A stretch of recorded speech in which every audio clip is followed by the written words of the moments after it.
morning. Welcome back. You're still watching Daybreak on this 27th day of February 2023. My name is Sam Gituku, and to reintroduce the panelists here in studio, Edward Muriu from Gatanga constituency, Jared Okello from Nyando constituency, and Nelson from Belgut. Good morning, all of you. Good morning. Morning. You know, I just got confused about, is it Okello or Okello? Then I thought it's Okello.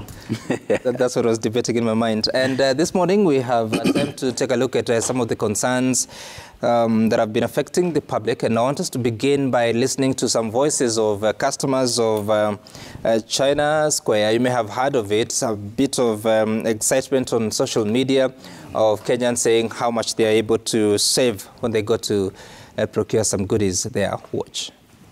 China Square tumekuwa nasikia na trend kila mahali, TikTok, Twitter, FB, na leo tulikuwa tumeona pia tufike huku shop.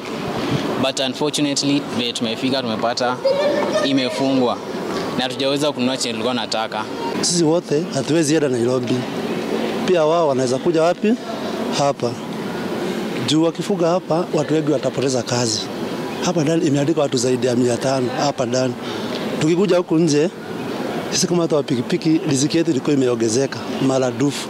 Kama hawa watu wenye wanafanya biashara hapa Kenya wanakuja hizo vitu kutoka China, tafadhali na wewe ukifika hapa sikizana na hawa watu, mfanye biashara na kitu moja, mkielewa na jua hawa watu ni wafanye biashara kama wewe na uliwauzia hii vitu na bei yenye uliwauzia China. Ukiwafuata nyuma tena ukuje uze na hiyo bei hapa Kenya, utakuwa unamaliza wafanye biashara wetu hapa Kenya, na tunataka Kenya yetu iendelee na uchumi iendelee.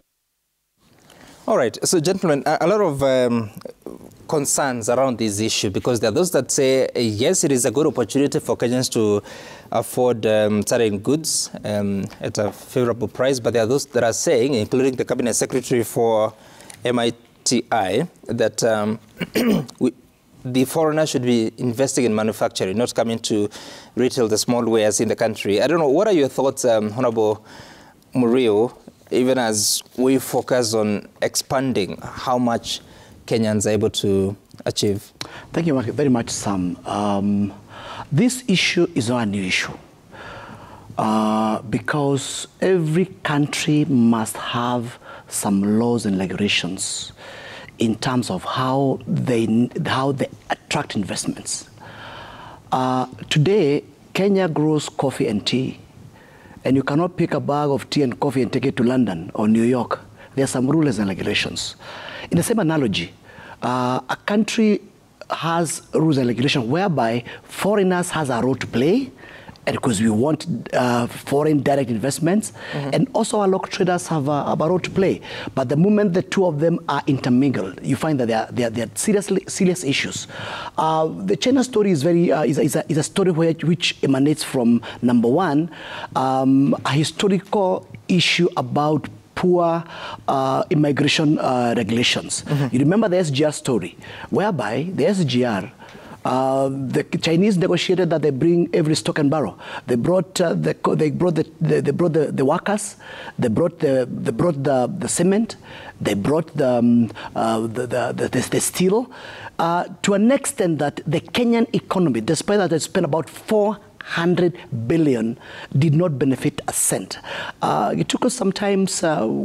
This government is dealing with what you call historical loop-sided regulations, and I think the CS in charge of trade is right. But I think one of the things we need to tackle, and I think my colleague in the Parliament in charge of matters, Secretary and Interior, is here, is that we need to relook into our immigration policies, because that gentleman who is running that shop, if you look at his passport, he has a visa to do trade. But the question is, what does that visa talk about? And to me, from where I sit, we have a responsibility to number one, to safeguard our businesses. Number two, we have a role to promote industrialization, and I think is about what comes first, because here we are a situation whereby we have a trader who is being alleged that he's killing local businesses, but again he is about ensuring that instead of them bringing in the goods, what they need to do is to come and manufacture or become the suppliers to our local traders. Otherwise, the problem is much bigger than the media is alluding to, because it emanates from the nature of the visa and immigration rules which you give to foreigners once we allow them to come to this country. There's something you said that all the cement that was used to construct SGR came from China. That is not accurate. If you read the report which was released the other day by C.S. Murkomen, the contract was alluding that China need to be given what we call preferential treatment in terms of the fact that they can bring in all the materials for building the SGR. I'm saying that because Bamburi Cement reported in February 2016 that they had earned R1 billion shillings from supplying about 300,000 tons of cement. But what's $1 billion shillings against? No, I'm saying they were supplying. There was local content that was coming. I mean, local content in the SGR. That's what I'm saying. It's not accurate to say here that all the materials came from China. But you may say, yes, a sizable came from there, but not everything. But that's a fact, Gituko. If you look at the cost of that SGR, be it labor, be it our steel industries, if we see it today, we cannot be able to say that by spending 300-400 billion, that the SGR was able to spur the growth of our industries. Neither steel, nor cement. Okay. What they did, actually, is to kill our local traders who are transporters. That's what they did by again coming up with loop-sided policy, whereby all the goods from the coast, the port of Mombasa, all the way to hinterland, is supposed to be cutted through the railway, killing all the small towns along the way, from Makindu all the way to Mtitoandei, Emali and the like. Towns we used to support a lot of our people. So again, to me, that I'm saying, we have an opportunity here to correct the wrongs which have been happening in the past, but by first of all addressing the issue of immigration. Okay, all right, Honorable Okello, so when you reflect on this, because the investor did not just land in Kenya and go to Unicity Direct and start selling what they've been selling. They must have gone through a process of clearance, business permits, and the other regulations that are required. What's wrong with us? Well, thank you. Thank you very much, Sam. It's good to be back on the show once again. And, you know, we are being treated to what has become the character of Kenya Kwanza regime of confusion. You understand that when Moses Kuria did make that pronouncement that ultimately closed down indefinitely, so the China Square, a day later, the PS of Foreign Affairs, Korir Sing'oei, came out to rebut what his colleague had alluded to. And he said, you know, they will be given a fair treatment. That was Sing'oei. Same government, one talking about castigating the China's business enterprises, and the other one saying we are going to accord them fair treatment. So it becomes very difficult to believe who. But as I said, this is the same confusion that has percolated the systems since August last year. These are people who, as you have properly said, they just didn't land here. There has been a rigorous process of registering business in Kenya. And these people pay taxes. These people apply for either job permit or citizenship. So they just didn't land here yesterday and started doing some business. So, and if they did, then it is the government to blame. But as you correctly put it, this was something that was done above board. And they have been there in operation for quite some time. Now, these people have provided jobs, and there is a high degree of joblessness in our country now. So you ask yourself, with such pronouncement that has led to closure of China Square, what then happens to those who are having jobs in that enterprise? We should have a fair treatment of all businesses across board. I remember William Ruto did say that everybody is going to pay tax, regardless of who you are. And therefore, that talks about the fair treatment that Kenya will be giving its citizens. And here you have businesses from China that are now subjected to ill treatment by the same government that has promised fair treatment. Now, we are in a liberalized market. I have a choice to make on where I buy my products. And if I want to go to purchase my goods at China Square, it is my choice. I still have a choice of going into town or Gikomba or wherever to buy my goods. And therefore, subjecting one corner of a business enterprise to problems so that they can close and open doors for others, that therefore erodes a fair competition, which is key component of any business in the world, Sam.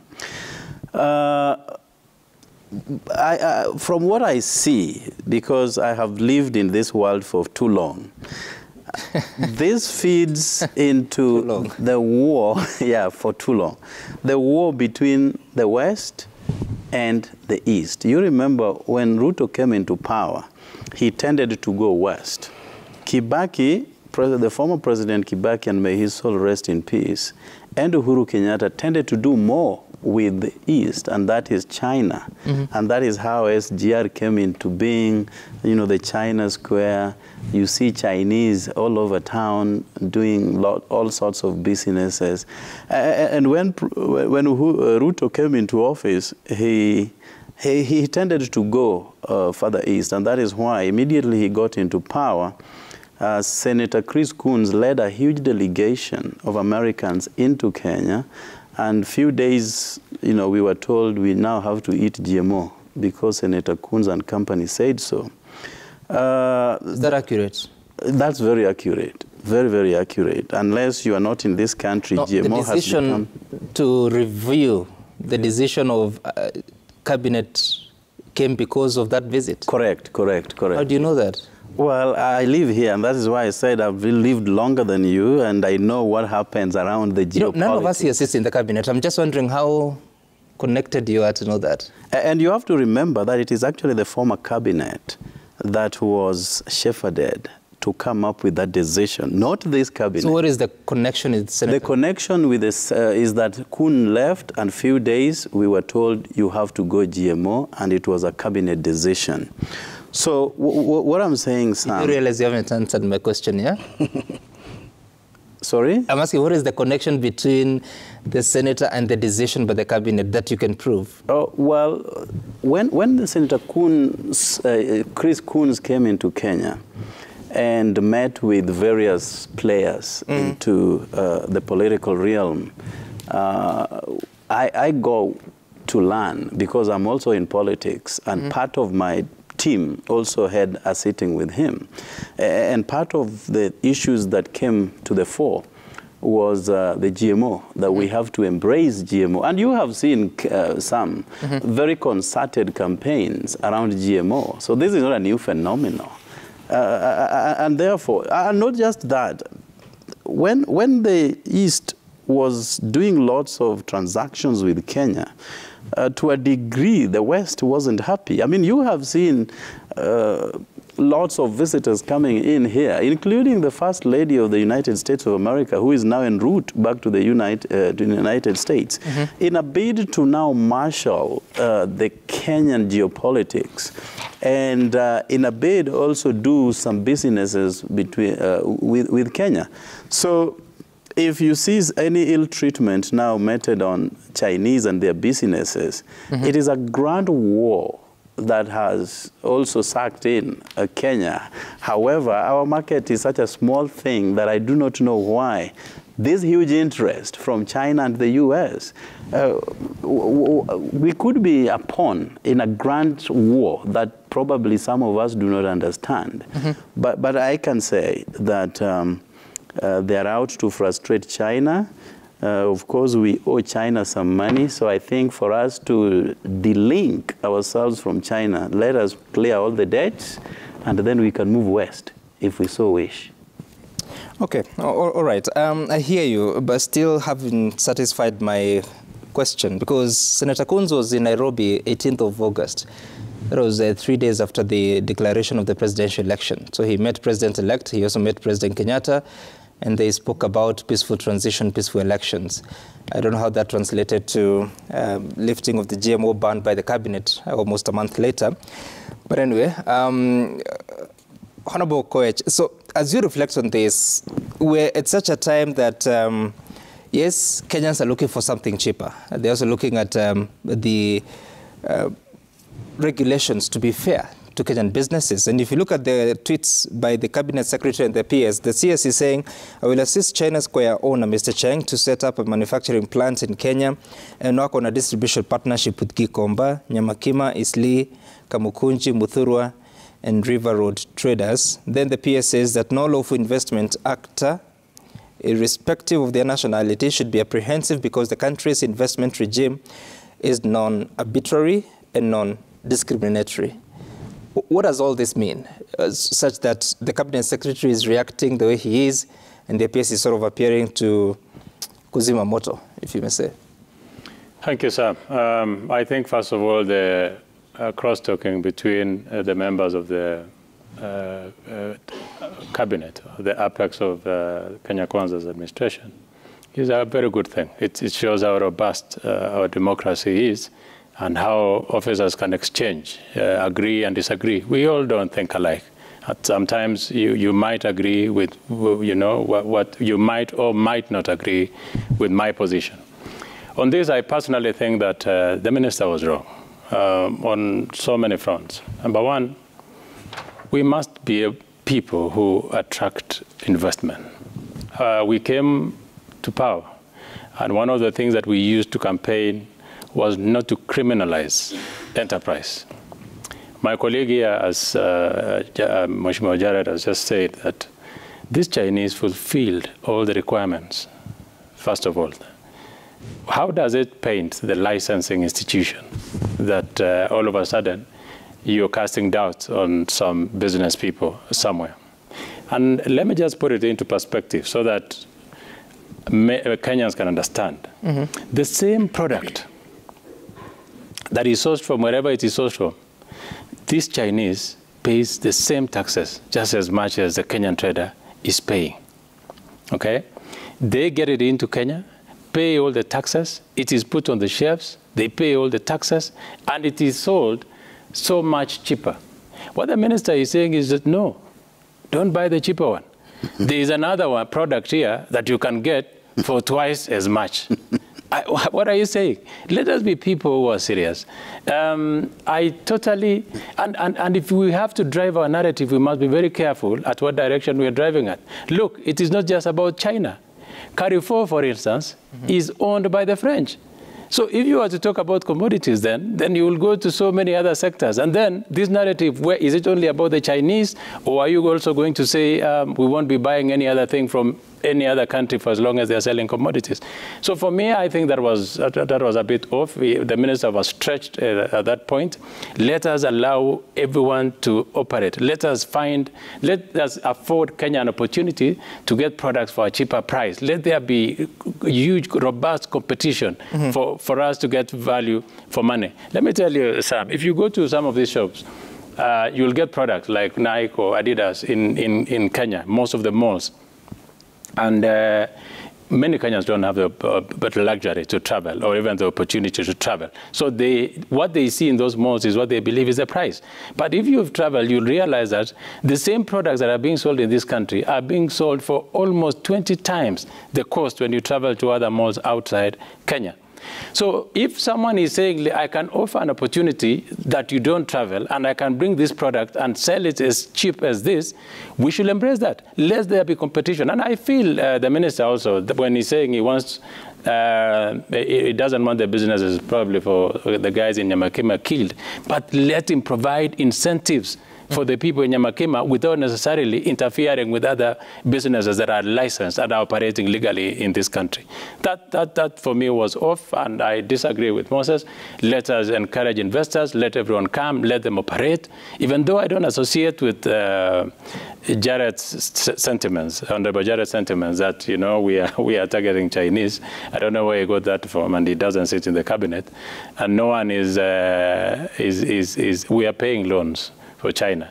But you know, it can be viewed. If Jared is a fairly exposed person and very educated, brilliant person, but you can see how he has skewed his argument. You can imagine how many more out there have skewed it to suit this particular narrative. We must be very careful when we're dealing with investors. These guys fulfill all the requirements. He's employing Kenyans. More than 300. The Unicity Mall has not had a tenant for the last 3 years. So this guy has taken a mall. He's employing Kenyans. He's buying products for the farmers from within the country.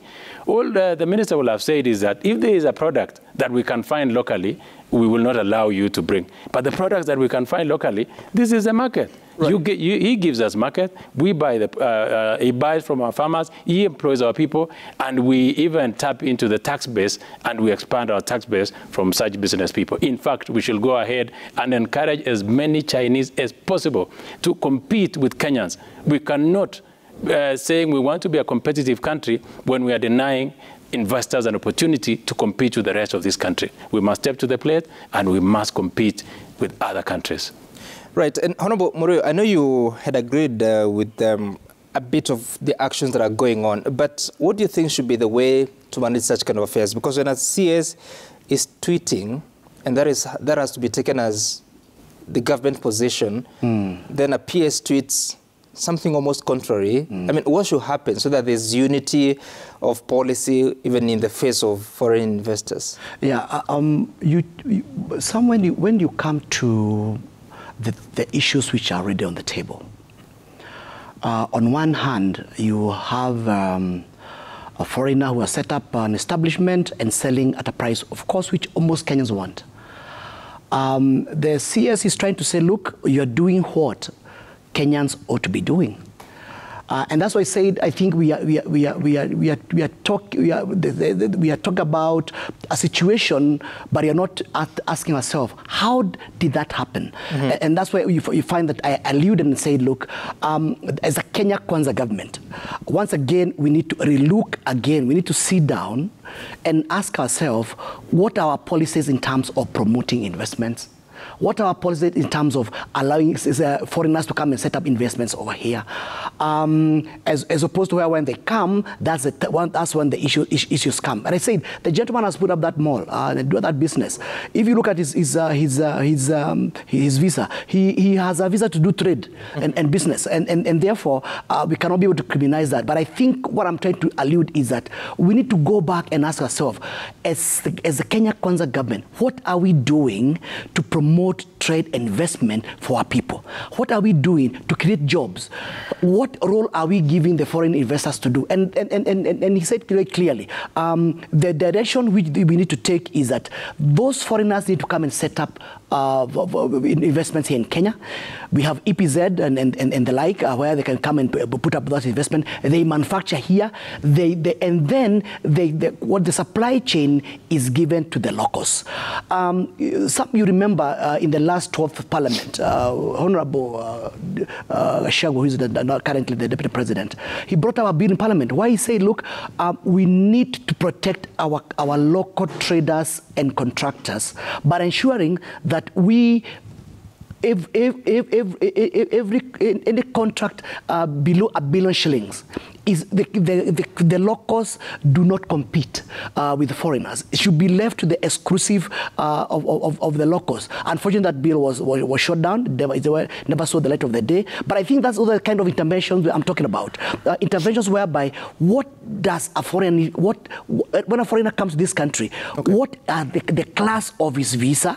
What are they supposed to do? So at least these issues about the CS say this and the PS of Foreign Affairs say the other can come to an end. It shows there's a gap in terms of there's a lacuna in terms of the law, and I'm sure, of course, 5 months down the line, the Kenya Kwanza government, this is a good process, and I want to agree with Honorable Koech that this is a good disagreement between the two members of the executive, and tells us as a legislator that we need to come in and plug in that difference by creating an enabling law to ensure that we know what these we know the category of visas we need to give to these foreigners and what they're supposed to do with it. Are you sure that law does not exist?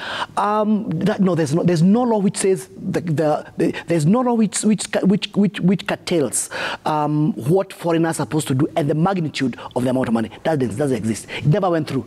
His Excellency D.P. Gachagua brought that law in the 12th Parliament. It never went through. Okay. It's stupid, and you know very well when the bill does not sail through the life of that Parliament, then it becomes obsolete. Yeah. So we need to introduce it so at least we protect our local